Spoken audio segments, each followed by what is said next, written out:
Hi, it's your psycho buddy.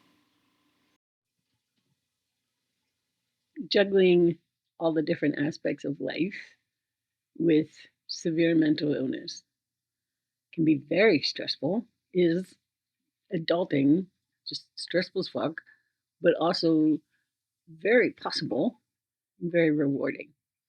And the key to doing it successfully, there are two. One of them is paying attention to your body in order to um, maximize your buffer of well being. And that looks like taking medications that you're prescribed consistently exactly as you're prescribed them. Let me reorient. For me, that looks like taking medications exactly as I'm prescribed them and working, understanding that my psychiatrist is collaborating with me and not trying to change who I am. He's helping, or she is helping me be the true me by stopping the distortion of my natural organic brain state. So stay on the meds. Um, number exactly as you're prescribed them. Number two is sleep. Super important. Do whatever you gotta do to sleep. Whatever. I have to keep trying different medications. Right now, I'm going through a really hard time not sleeping, but it's so important because it increases your buffer of well-being. Um, don't eat purely crap. I am really bad about eating crap. I'm sure that if I ate really healthfully, I'm not sure, but I might not need to be on so many psychiatric medications. But I'm not about to do that. People are like, just go gluten free and then quit dairy too because you have to and sugar. And I'm like,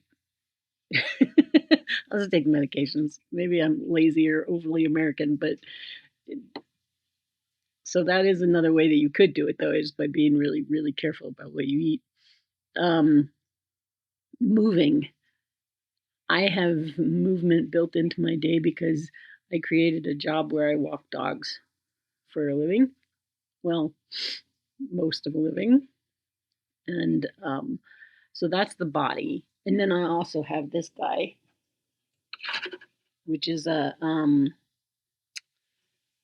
happy light, seasonal affective disorder, full spectrum light.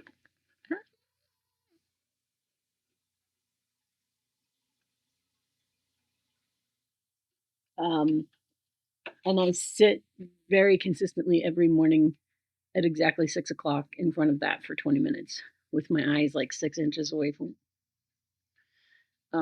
And I've been doing it for 15 years because it works. It's as effective as a medication,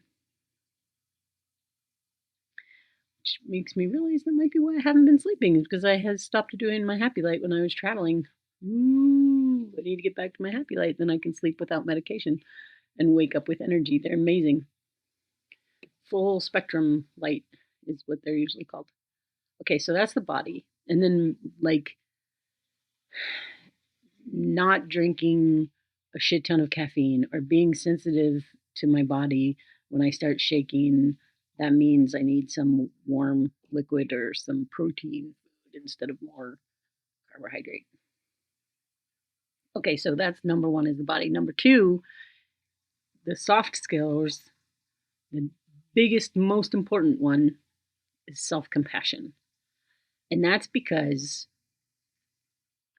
we are running a race with people who do not face internal tsunamis the way we do. And when you wake up in the morning and you get clobbered by like the stinging consciousness, you're facing a stressor that the person at the in the cube next to yours doesn't realize exists. And what that means is you can't compare your productivity or functionality to the person in the cube next to yours, which is really hard. Madeline Allingle said comparisons are odious. My husband says run your own race.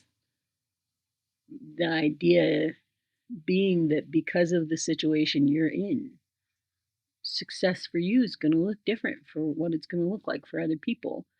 And self compassion means being sure that you have a job that is understanding when your brain goes south and you can't function. Being in relationships and having friendships with people who are supportive, even if you can't do what you feel like a 30-year-old ought to be able to do in the world. It's not only being sure things on the outside are working, though, it's mostly to myself. So I got an undergraduate degree in psychology in 2001. So it took me 7 years to get my undergrad. And then from 2006 to 2011, I got a 2-year master's degree. So that took 5 years. But the time's coming anyway. And the reason that it took so long is because I kept having to drop out of classes for suicidal depression or for, um, actually, it was always depression for that period of time. But I did it at the end of the day. Right now, I can't make very much money. I can't work right now because I'm having a really bad reaction to overstimulation when I drive. And so I can't drive very far. And my dog walking requires that I drive a long way every day, and I can't do it. But being mad at myself, whipping myself about that is pointless. Self compassion.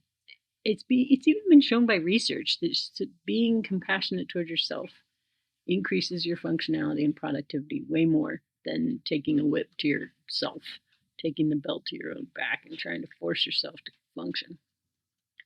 So that would be what I would say. Medications, sleep, and self compassion.